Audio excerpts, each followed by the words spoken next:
Inside itu dari kata jerat. Kalau ini buah yang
kurang lebih berapa abad yang lalu, Inside panjang itu berdiri, disebut Inside itu karena ada sungai yang dahulu itu menurut orang tua itu banyak segala tempat orang buat jerat. Jerat itu dari kata jerat itu inside yang untuk menjerat segala binatang, burung dan sebagainya. Jadi orang tidak tahu nama sungai tersebut karena banyak jerat di situ, maka disebutlah inside. Kebetulan juga di sekitar sungai itu dulu, kalau tidak salah itu ada kurang lebih ada 9 atau 10 bekas betang yang ada di sekitar sungai tersebut aja. Jadilah orang lalu tanya di mana, kita adalah berumahnya di pinggir sungai Inside. Maka terjadilah kampung ini disebut Inside. Kalau betang yang sekarang yang kita tempati itu untuk persiapan lahan itu 1981-82. Jadi kena ini dulu juga bekas betang yang ada di sini.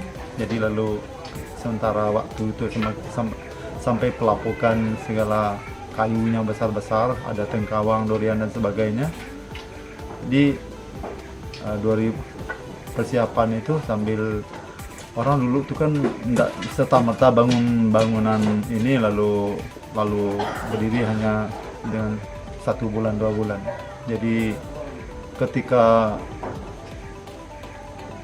kita ke ladang atau ke hutan menyiapkan segala bahan-bahan itu kayaknya kayu dan sebagainya, itu proses yang agak panjang karena sambil berladang sambil apa itu kebetulan kalau memang lewat itu bawalah kayu yang kira dianggap bisa untuk dijadikan bahan, lalu kita ambil itu sampai untuk ditempati itu 1986 bulan 11 tanggal 12 1945. Ya, dari sebelum itu jadi udah terpasang atap itu dijaga. Batangnya itu menurut tradisi orang tuh tidak bisa dikosongkan. Jadi bergilir. Sebelum ditempati itu memang tidak bisa dikosongkan. Pada malam hari itu pun harus ada disiapkan api, harus ada cahaya. Ada 3 betang. Awal pertama itu betang itu namanya di situ itu namanya temawai tuap. Itu burung, karena burung dimasukkan burung itu, disitulah kebetulan saya dilahirkan situ. Udah yang kemudian itu bekas betang yang kedua itu namanya temawai langkar, karena temawai itu jadi bekas betang sebenarnya. Nah, jadi yang ketiga inilah yang namanya ini sebenarnya dulu tuh katanya temawai tebing selinang, tempat yang ini betang yang sekarang yang kita tempati. Jadi sebenarnya memang kita berpindah-pindah. Kalau tidak salah itu ada berjumlah 57 bekas betang semenjak berpisah menjadi 2 dari desa Sungai Maram itu kampung Sungai Maram. Itu betang-betang yang artinya betang itu bukan serta-merta kita dirikan, itu harus ada tuannya. Pun rumah, pun ngapit nekup. Kayak pas kebetulan kita ini itu punnya ini nekup, yang sana ngapit. Apabila bersangkutan dengan adat, ritual dan budaya lain, pasti mereka inilah yang banyak berperan. Pertama, rumah betang ini dulu itu hanya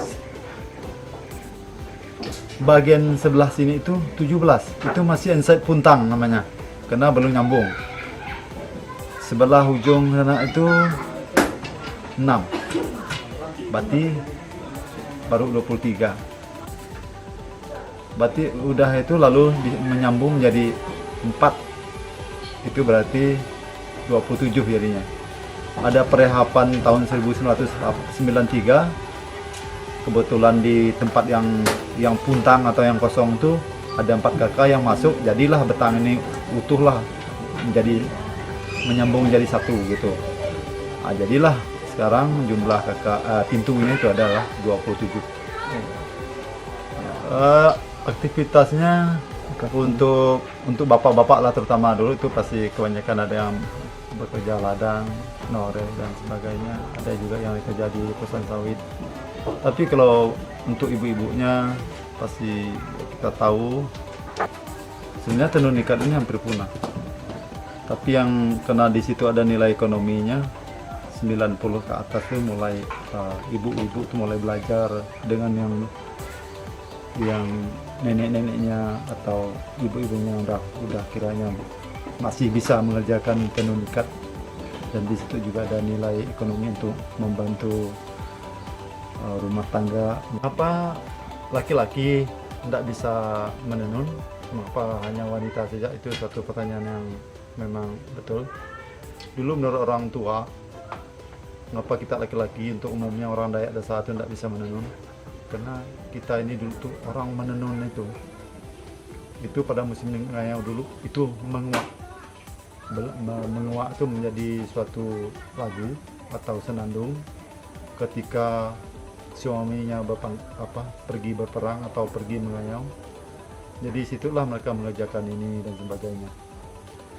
Maka laki-laki itu disitulah yang dianggap pemali itu tidak bisa mengerjakan menenun atau dan sebagainya.